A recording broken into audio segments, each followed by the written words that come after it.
Friends, welcome to my channel Vasu foods. ఇవాల్టి special పాతకాలం నాటి ఐరన్ పుష్కలంగా ఉన్నటువంటి తెలగపిండి కుర్మా ఎలా ప్రిపేర్ చేసుకోవాలో చూద్దాం.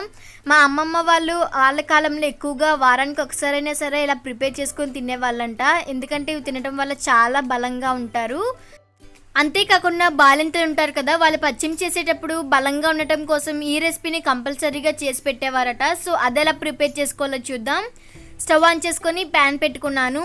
ఇందులో 2 టేబుల్ స్పూన్ వరకు ఆయిల్ హీట్ చేసుకోవాలి. ఆయిల్ కొంచెం హీట్ అయిన తర్వాత 1 టేబుల్ స్పూన్ వరకు పోపు దినుసులు వేసి లో ఫ్లేమ్లో కొంచెం బాగా ఫ్రై అయ్యేంత వరకు వేయించుకోవాలి. ఇవి వేగిన తర్వాత 4-5 వెల్లుల్లి రెమ్మలు అనేవి పొట్టు తీసుకొని దంచుకొని వేసుకుంటున్నాను. ఇలా దంచుకొని వేయటం వల్ల ఫ్లేవర్ అనేది చాలా బాగుంటుంది. ఇవి కొంచెం వేగిన తర్వాత ఒక 5-6 ఎండుమిర్చి అనేది చిన్న చిన్నగా చిదుముకొని వేసుకుంటున్నాను. అలాగే 1 టేబుల్ స్పూన్ వరకు జీలకర్ర కూడా వేసి మొత్తం అంతా కూడా బాగా ఫ్రై అయ్యేంత వరకు వేయించుకోవాలి.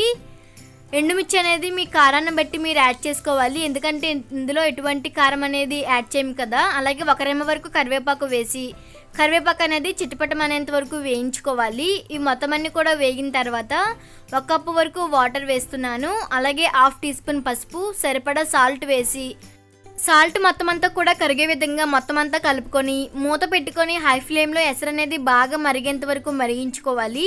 ఈలోపు తెలగపిండి అనేది కలుపుకుందాం. ఒక గిన్నె తీసుకొని అందులో 1 కప్పు వరకు తెలగపిండి అనేది వేస్తున్నాను.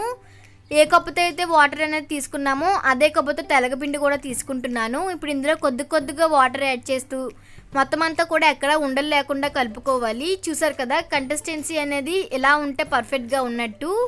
ఇప్పుడు ఎసరు అనేది బాగా మరిగింది కదా, ఇందులో ముందుగా కలుపుకున్నటువంటి తెలగపిండి అనేది వేస్తున్నాను.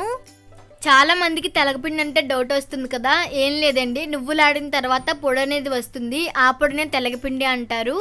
ఇక్కడ చూపించిన విధంగా పిండి వేస్తూ గరిటెతో కలుపుతూ ఉండాలి, లేదంటే అడిగంటేస్తుంది, తినడానికి కూడా అంతలా బాగుండదు.